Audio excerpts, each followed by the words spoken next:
Yun mga kalingap, mga kababayan, mga kapromdi. Ayan, kumusta po kayo? At yun po, at araw po ngayon ng ano bang araw ngayon? Lunes, ano? Have a blessed Monday po sa atin lahat. At hindi pa rin po stable yung panahon po ngayon dito sa Camarines Norte sa Daet, dahil madalas pa rin pong umuulan at umiinit pero saglit lang, which is not good para po sa nagpapagawa ng mga hollow blocks, mga aggregates, kasi hindi po maganda yun, kasi hindi po nakakagawa yung mga hollow block maker, ano po. Kaya ibig sabihin, tigil tigil ang paghinga pag wala po tayong income doon, ano. Kaya isa po sa naisip ko, mga kalingap, mga kababayan, mga kapromdi, na subukan po natin na magtanim, dahil alam po naman natin na mahal po yung mga gulay ngayon dito po sa Camarines Norte. Di ko lang po alam kung saan mang panig po ng lugar dito sa Bicol, mahal po talaga din siguro ang mga gulay. Kaya isa po sa naisip ko, mga kalingap, mga kababayan, at hindi lang po ako dito, may makakatulong po tayo dito, na ito po, kung nakikita niyo po ito, nagpapalinis po tayo ng ito, pinapatanggal natin yung damo. At ito po yung gagawin nating alternative, magsusubukan po natin na magtanim-tanim ng mga gulay. At pag kumita po ito, sana nga po kumita, dahil pag hindi ko po gagawin ito, wala po tayong magiging income, kasi alam naman po natin yung ating YouTube channel ay hindi pa po ako ganun dahil unang-una di pa po monetize yun, dahil sa pagkawala ng ating channel nagkalit-chilit na yung yung ating income, at nagiging kumbaga limited na yung mga tulong po na nabibigay po natin sa mga kababayan natin, mga nasa laylayan. Kaya ito po yung naisip ko, mga kalingap, at mapuno po ito po yung gagawin naming taniman, shoutout kay Noah, yung mga kasama po natin dito. Bali po ito, 8,000 square meter, at sobra na pong damo lang. So unti-unti po nagpapalinis tayo sa mga kakilala natin, at same time natutulungan din po sila na magkaroon po ng kita. Yun pa doon, para po doon, ito po ay arawan sila dito naglilinis. Kaya medyo una pa lang sigurado talagang mag-ano na po tayo dito, kahit na magbibitaw talaga po, so kailangan ko sumugal, mga kalingap, dahil nga po dun sa kita natin, hindi po stable yung pag-aggregates ngayon, at bibihira din po yung mga nag-order sa ngayon, at tatigil nga po tayo, diba? Kaya siguro nawala yung iba nating customer dahil sa ulan, at syempre ubos yung ating pong puhunan doon, Kaya ito po, susubukan natin dito na magtanim ng mga gulay like ampalaya, sitaw, at kung ano-ano pa yung gagawin po namin. Ito bali hanggang doon po yan sa dulo doon.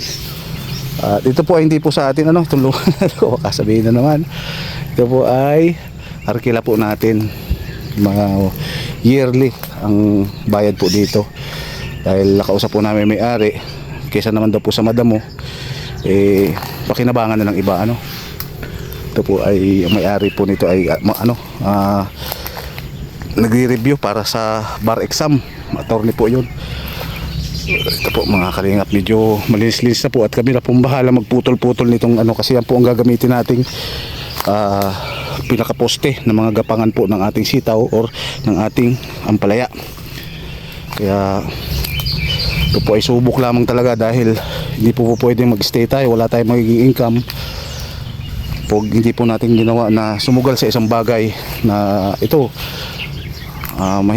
Kumbaga wala pa po akong karanasan sa pagtatanim ng ganito, pero ito subukan ko, at malay mo po sa platform na ito sa YouTube makilala yung magiging farming natin, yung paggugulayan, may mga umorder, at ito po ay malapit lang sa kalsada. Kaya sulit na sulit po ang ano nito pwesto.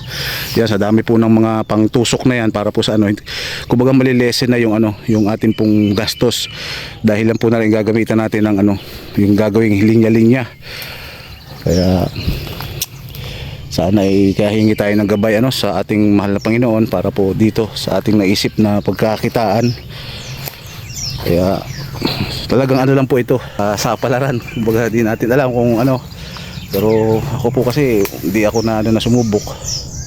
Lalo na kumbaga sabi nila, the more sending the more chances, ano ba? Nakalimutan ko na. The more entry you send, the more chances to win. Kumbaga hindi tayo pwedeng umasa lang sa isang bagay na pwede naman nating gawing mas marami ano, kumbaga kung alin yung mag-click, di doon tayo. Yung talagang makakatulong sa pamilya natin unang-una, at syempre pangalawa sa mga mahal po natin beneficiary ano. At kung talagang mag-click to, kumbaga yung hindi na nating kailangan pa na ano na mag-isip para sa pantulong ano, at dahil meron na po tayong siguradong income, mas magiging ano po yun, mas magiging madali yung ating pong pagtulong sa mga kababayan natin. Kaya ito po susubukan ko mga kalingap, naway samahan nyo po ako sa journey na to. Medyo mahirap nga po sa umpisa dahil unang-una magpapalinis nga po tayo at magpuputol pa po ng mga kahoy, at syempre lalagyan pa po natin ng bubungkalin pa po yung mga lupa niyan. Kaya pagkatapos po nito nalilisan ng mga ano natin, mga nakontrata na tao ano, kaya nagpapasalamat din po yun doon pa lang, dahil doon pa lang may natulungan na tayo ano, yung mga lalo na yung mga magsisenior na, kumbaga wala na silang trabaho, at ito nabigyan po natin, kaya sobrang pasalamat po nila talaga. At siyempre nagpapasalamat din tayo dahil nakapagbigay tayo ng kahit na konting income para po sa kanila ano. At yun po mga kalingap, at ito lamang po ay pasilip lamang po ano. Ito po ay gusto ko lamang po mai-share sa inyo yung ating pong ginagawa para po para sa ating ding ano, para sa ating pamilya. Siyempre unang-una, sabi nga ni Kuya Bal, unahin po natin ang pamilya bago tayo tumulong sa iba. So ito po ay dedicated talaga sa aking family, na kahit pa paano po ay yung bang ano, yung maaluang buhay para po sa kanila. At yun nga, hindi naman po stable yung ating pinagkakitaan sa aggregates o sa mga hollow blocks kasi unpredictable po talaga yung ulan dito sa Camarines Norte. Kaya po ito po yung naisip ko ano, may nag-offer lamang po ito, may nakapagsabi at napakinggan ko naman. Kaya po maganda po mga kalingap yung mga positive po na tao na yung ating po makakasalamuha, kasi nakakakuha po tayo ng idea na para po sa ating mga sarili ano, para sa ating pamilya, lalo na po kung mga business minded ano, mga ganun po ba. Kailangan po talaga nating mag-treasure ng hirap. Kumbaga kailangan na, kasi lahat ng bagay po hindi po madali ano. Kailangan po natin paghirapan, katulad nung nangyayari po ngayon sa aking YouTube channel. At doon pa lang po nagpapasalamat po ako sa mga followers, mga subscriber na nanonood po ng ating mga vlogs, mga charity works. At syempre nagpapasalamat tayo kay Pading Mr. Benty Boy, dahil sa opportunity na binigay mo, tinulungan mo ako. Kaya hindi ko makakalimutan yung Padi At syempre kay Vincent Calyada, kay Pading Olives, thank you so much sa inyo. At syempre unang-unang pasalamat sa Panginoon dahil sa panibagong opportunity na to na nabuksan mula sa ating isipan na magkaroon na naman po ng actually hindi ko pa po ito matatawag na na talagang magbo-boom kung susubukan lang natin. Kasi para sa akin po, kasi walang masamang sumubok kundi kumbaga isipin na lang natin yung para sa pamilya.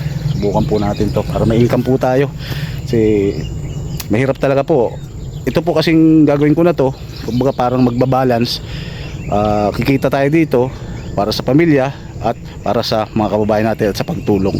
Kaya sana po ay samahan niyo ako. Hanggang dito lang po siguro muna mga kababayan ko, mga kalingap.